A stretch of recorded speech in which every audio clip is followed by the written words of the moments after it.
My name is Susan Shaner with Sage Leadership Strategies, LLC, and I'm your host this evening of Community Forum.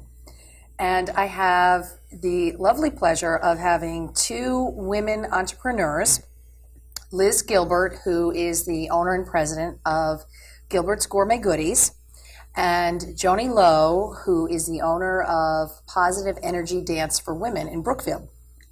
So welcome, ladies. Nice to be here. And I understand that you've both been in your businesses roughly about 2 years now, right? Mm-hmm. That's correct.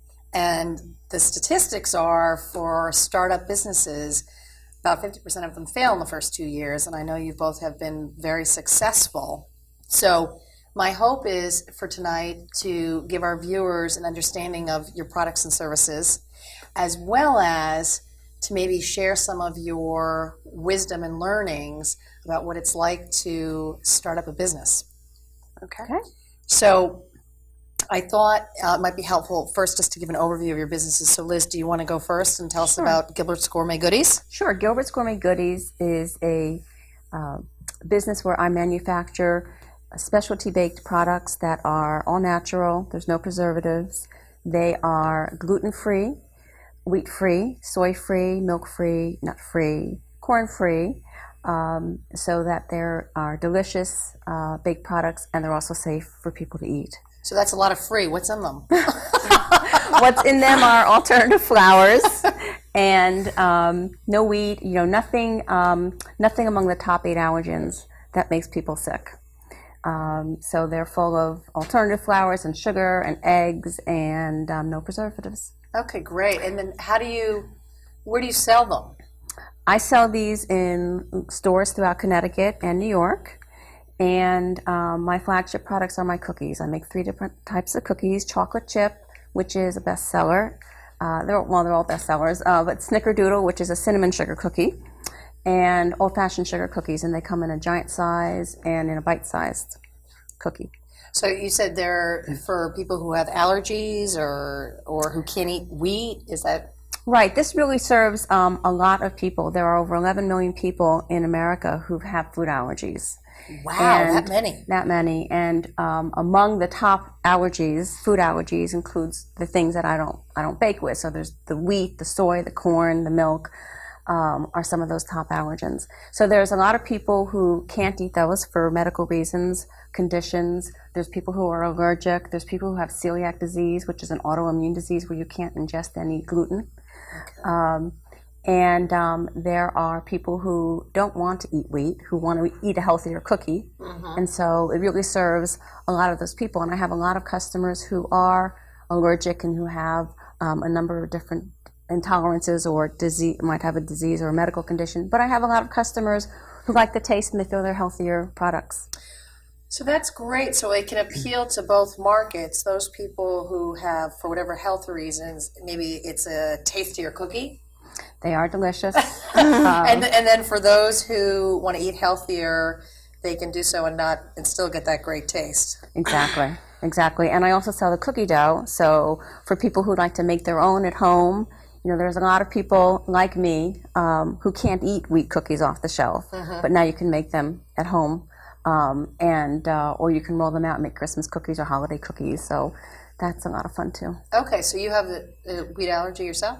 I do. I was diagnosed with severe allergies to the foods that I don't bake with, the wheat, the corn, the soy, etc., about 4 years ago. And apparently, according to the doctors, I probably had an intolerance all my life, and my body just stopped allowing me to digest them.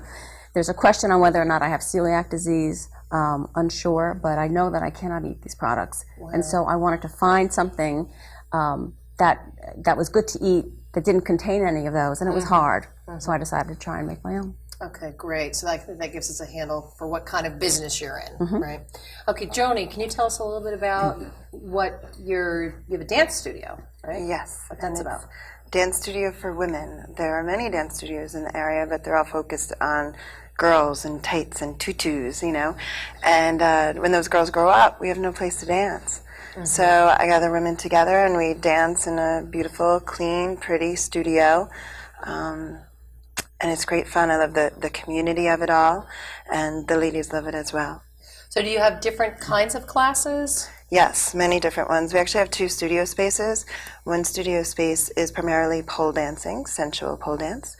And then in the other studio space, we offer belly dance, hip hop, urban dance, street jazz, as well as belly dance fit, which is more of a belly dance class for the purpose of getting fit, really, a lot of crunch work and stuff in the abs. We also offer workshops and parties on the weekends. Occasionally we do like a salsa party for couples. Also, we do workshops that a therapist come in and give a workshop on passionate partnerships. Things like that, fun things, different things, also contributing to create that sense of community amongst the women who are students at the studio. And I think you opened your studio in August? Yes, just over the summer, but before that I was teaching by myself. I rented space from different studios, 5 different studios in the area, and I would promote myself, get my own students, handle the money, and just rent from those spaces. But I felt like I was operating my business with my hands tied behind my back, that I couldn't grow because those studios wouldn't make that commitment to me. Like I didn't know if I was going to have it for just 1 6-week session or for 4, 5, 6 6-week sessions, because they may want to use the space to offer their own classes instead of renting it to me. And your studio's over in Brookfield on Federal Road, right? Yes, great location. Near Costco? Is it? Yes, just one light north of Costco. Okay, that's Easy terrific. to get so, to. So I think we have a handle on your business as well. So more of a service versus Liz is more of a tangible product, obviously, that you can eat. So I'm wondering if you ladies can tell us a little bit about your backgrounds, how long you've been in the Danbury area, and what led you to want to start your business, and in particular, the kinds of businesses that you started. So, Liz, you want to? Sure. I've been in the Danbury, Bethel, Newtown area for about 20 years. And I was in corporate America. I was in human resources for 25 years in Fortune 500 companies. And my last position in human resources was a senior role, international responsibility. And then I moved into the business, and then I got laid off. And when I was trying to decide what I wanted to do, I decided that it was time for me to follow my passion. I'd been diagnosed with these severe allergies 2 years prior. And I had been I've always baked from scratch my whole life. And I said, I'm going to try and develop my own recipes and see what happens. So that's what led me. It was all fortuitous, all the circumstances that happened and came together. It took me about 6 months, hundreds of experimentations, hundreds of recipes, until I finally got something that people said, wow, this is really good. And most of the people that I tested on at the beginning were people, and when I say tested, that I asked them to try my samples, were people who didn't have any kind of allergies or anything. Just, try it and see what you think. And a lot of kids.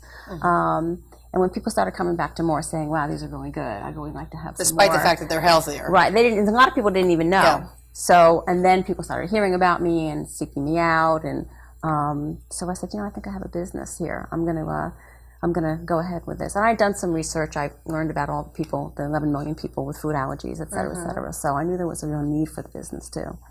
Wow, Liz, working in the corporate world in human resources is a far cry from baking cookies. Oh, my God. It is a completely different So how life. did you know even how to get started? Well, I think it's like a lot of people, it was a passion. I knew that there was a need for it based on market research, based on my own need, based on talking to people. And I knew that the way to do it was to just try and experiment and come up with a recipe that would work, or recipes that would work.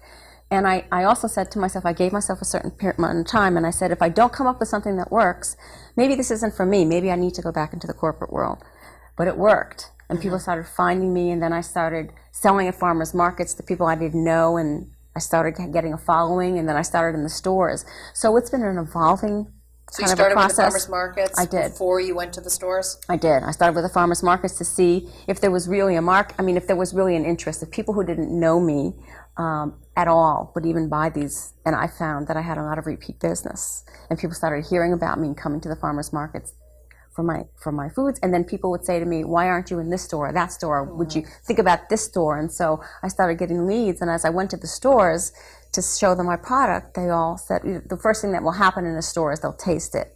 and they said, wow, this is really good. Yes, we want it. So I knew I had something, and that's what kept me. So has it really grown through, it sounds like, excuse the expression, but it sounds organically, like through referrals?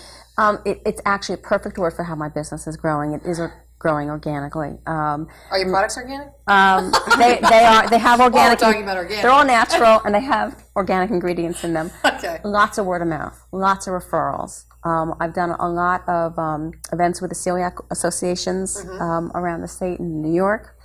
And people talk to people who talk to people. I get calls and emails from people a lot. People also from the farmers markets and the stores have learned about me and learned about my things. And when a new product goes in the store, I'll sample it sometimes. Sometimes the store just says, hey, there's a new product, and people try it. And then if they come back for more, then the business is taking off.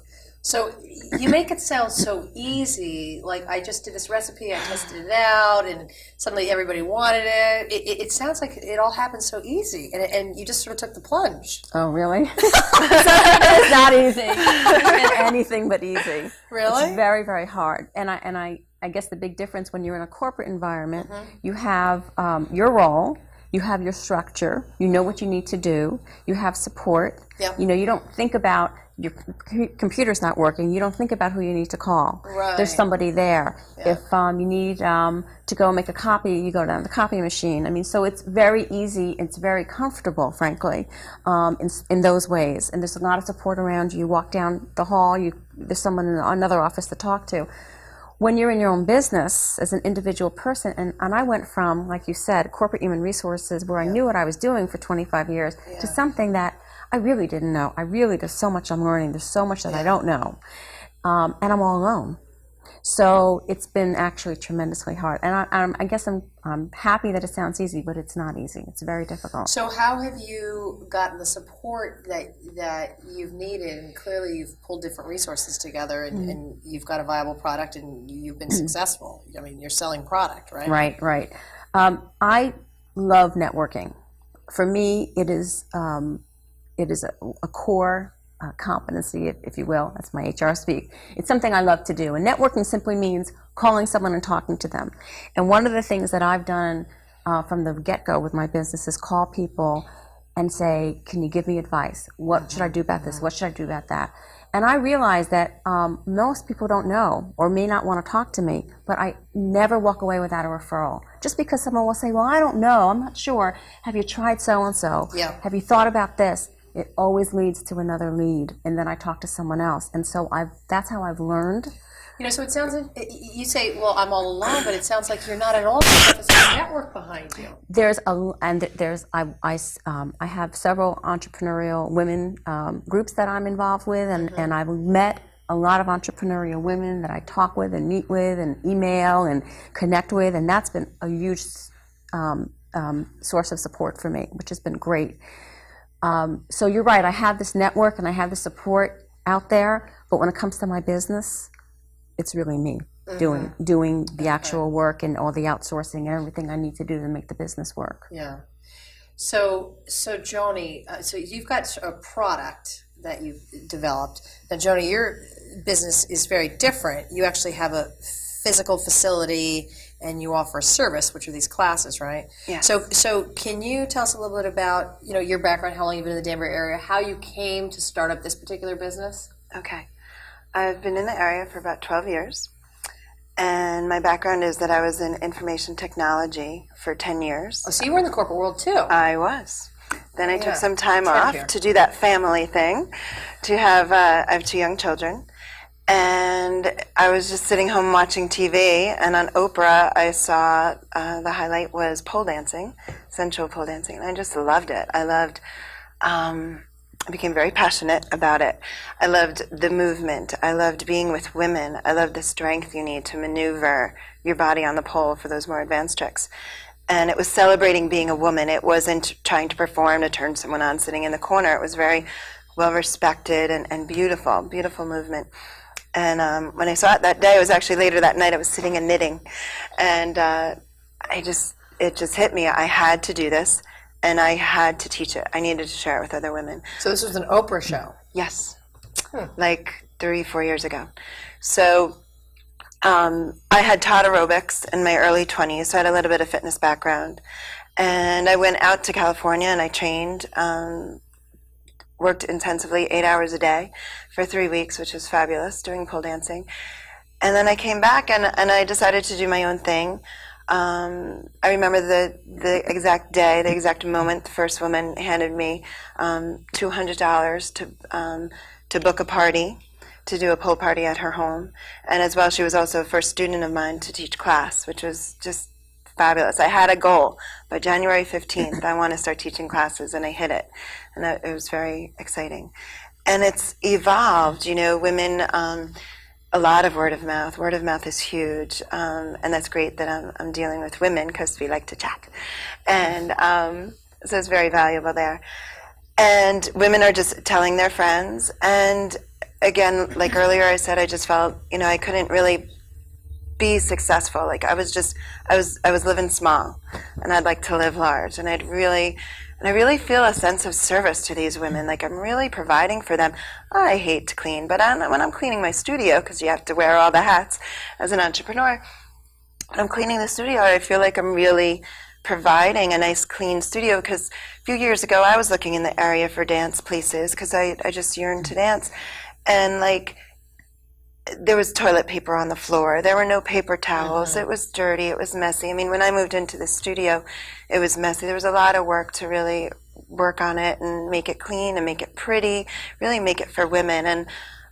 And I've succeeded at that. Women come in and they feel relaxed and they comment that they really like it in the space. So opening your studio was a big milestone for your business, a way for you to really expand. Absolutely. Your class offerings. Yes. It's like, I'm here to play. Yeah. So what kind of feedback are you getting from the women that are taking the classes? Great. I was actually very touched earlier today. I got an email from a woman who was just glowing and glowing about, she's so glad I opened the studio. She even referred to an illness. I think she had bulimia, mm-hmm. and that this is helping her to feel safe and comfortable in her body and to move. And she feels like, she was talking about her free spirit, like as a child, that she feels that free spirit of a child for the first time I'm getting goosebumps, as an adult. I mean, it was just tremendous. And just, there are women that take multiple classes because they like it there, they like the service, they like the teachers, mm-hmm. they like the classes. So it sounds like you're having a really big impact on women's lives and how they view themselves. And absolutely. I want them, you know, sometimes they come in, they feel tired, but when they leave, they've got smiles on. They feel like, you know, they had a workout. They may feel sexy, depending on what class, feel empowered and ready to move on. So it sounds like for both of your businesses, even though they're very different, that you've achieved some initial success. So I'm going to ask both of you what you would say is kind of the biggest accomplishment you've achieved so far, and what are the supports and resources you had to corral to make that happen? So, Joni, you want to start with that? Yeah. Well, going from just myself being the sole teacher and to my grand opening where I started to offer additional classes, I mean, I more than tripled the students. Mm-hmm. And then just in the past 4 months, I've almost doubled my students. So I'm really excited about that. Just thrilled and can't wait for it to continue growing. And I'm sorry, what was the second question? Well, so how did you make that happen? I mean, you've got exponential growth now. Right. Yeah. And I'm so focused on continuing that and making it greater. Word of mouth is huge. Postcards. One day I went with a colleague of mine and we went just to beauty salons and invited the staff to an open house. I've had 2 open houses, which have been fabulous, so much fun. It's 4 hours of dance on a Saturday for free, and every half hour there's a different teacher leading a class. So you get a taste of 8 classes. So it's that like we're you've had a offering. sort of showcase. Yes, yeah. Exactly. Yeah. But they participate. So the last one, we had almost 100 women at it just a couple weeks ago. Because some of the classes, like the hip hop and the belly dance, those are kind of in, and fun. I mean, I imagine you probably get some eyes, you know, when you're talking about the pole dancing. Are people a little Absolutely. skittish on that? Like, what's that about? And you they know? don't need to go to that studio and take those classes. That's fine. But they also could try it out with the open house, it sounds like. Yes, Yeah. absolutely. We also offer teasers where they can come and really take a whole class of the sensual pole dance. And there's like drop-ins, and if you call, you know, people could drop in on a class, try a class out. Okay. I mean, usually I run the classes in 8-week blocks. And right now we're like in the 3rd week, but women are still calling and saying, "Can I get in? I know you're in the middle of the that's session." great. That's great. So I'll work with them. You know, they can take 5 classes of, let's say, belly dance, and the 3 classes they've already missed, maybe they can try a hip hop class for 3 weeks. So you've got some really good momentum going in your business now. Yes, I'm so excited. Great. I can't wait. Liz, what would you say is one of your biggest accomplishments, and how did you get there? For me, it was getting into the stores, and then I've had great success in the stores. It's really very, very special to me. Every time I go into a store, I'd say 9 out of 10 times they love the product, they buy the product, they sell the product. And I'm in over 25 stores now, moving into New York City. And so New York City's a great market. big market. I have customers in New York City who said, "Please come down here," and customers are referring me to lots of different stores. So to me, that's just huge. And I also get the emails from people saying, "Thank you so much. Your stuff is so wonderful. It's so helpful." For me, for my child, for my mother, for my father. So how have you done it? Have I done? How have you achieved these key milestones? Well, I think it's a great product. I believe in it. I think you have to really believe in your product. So you're passionate about it. Very passionate about it, and you have to persevere. I mean, it's up to me to go in and sell it, or you to sell what you're doing, and you have to believe in it. And perseverance is huge. Let me ask you both this question, and I know a lot of men don't get this question, but I do think, and I hate gender stereotypes, but I do think there's a unique challenge with women entrepreneurs, and in particular, I know you both are moms. You've got 2 young children under 10. You've got 3 children. How have you managed, and starting up a business is a lot of work and a lot of energy. How have you managed to juggle it all with your family responsibilities and being the CEO hat, wearing the CEO hat? It's very hard. It's very hard because you're wearing every hat within your own business, but you still have to make dinner and clean up and get the homework done and do the wash. And I'm up on email, past midnight many times, and up early in the morning getting the kids off and then out and running around. So it's hard. And I have a wonderful husband who's very helpful and very supportive, and that helps a lot. And by the way, the kids are very supportive, and they help a lot too. Their friends are probably eating all the cookies. Yes, they are.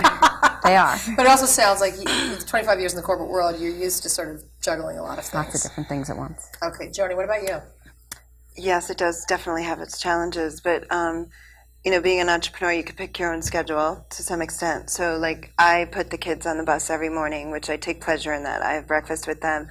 I walk them to the bus stop. They get on the bus.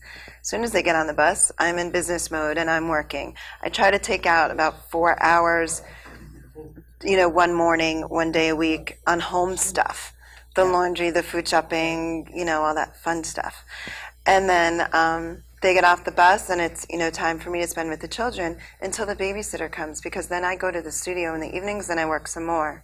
So it's juggling, and I have to check with the babysitter. Are you available? Can you cover me this? Oh, something came up. Can you come a half hour earlier? And great communication with the husband, reaching out, asking for support, asking for help, and he's tremendous. And the kids get so excited. I love it when they say, "Mommy, how was your class last night?" It's so cute. I love it. So let me ask you this, both of you, just kind of a headline on what's your next big milestone that you want to achieve in your business? Joni, you want to take that one? I'm just the growth. Like right now, a busy night, I have about 50 women in the studio and on Tuesday nights. I'd like to make that, like 80 women every night, Monday through Thursday. And I want that to happen, like by May, June, like really soon, like 4 nights a week, have that And growth. what's your approach for making that happen? Word of mouth, promotions, Just try continuing classes. building that momentum. Yeah, another open house is scheduled for the spring already. And yeah. Okay, Liz? I'm looking for a substantial growth, and the way I'm planning to get there is I want to increase my stores. throughout Connecticut. I actually want to get regional throughout New England and New York City. I'm working with one distributor. I want to increase that. I have someone who is going to partner with me on sales. I'm rebuilding. I have a website, but I'm rebuilding it. And I plan to get involved in more associations and a lot of, again, word of mouth. So, But you're out of the kitchen now, right? yes. You're not baking. I still do some baking, but I'm outsourcing my baking. Okay. I'm there. When I say I'm involved in every aspect, but I myself cannot do all the baking and everything else that needs to be done. Okay, great. So what I'm going to ask both of you women, you've been very courageous and you've taken the plunge to start your own businesses and you've achieved some tremendous success in your first 2 years, which is really the hardest part. So what advice or words of inspiration would you give other women who are thinking of doing it? I would say it has to be a passion. You hear that everywhere. It does. It has to be a passion because you have to believe in it. And once that honeymoon phase is over and you still are working on your business, you have to want to be doing it. I have been told by many people it's going to cost you twice as much and take you twice as long as you expect. And I am finding that's absolutely true. So be prepared for that. So passion, hard work, realistic deadlines, Money. timeframes. You need to have money. Yeah. Somehow savings, some way to fund your business. And I think building your own support group and your support network and networking with everyone that you can. Can't be afraid to pick up the phone and to push yourself. To promote yourself. Okay, great. Thanks. Joni? I'd say passion is tremendous. I agree with you. Also, I found surrounding myself with positive people that supported what I was up to in life is so valuable. I mean, occasionally people I met were a little negative or dragging me down. You know what? I chose not to spend my time with those people. Very much surrounding myself with love and people who loved what I was up to.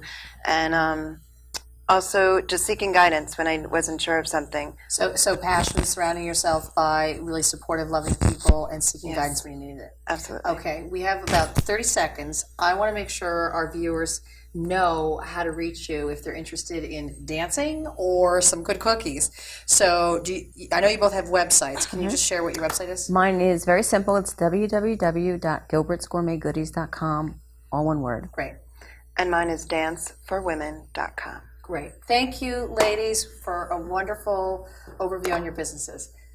Thank you all for joining us.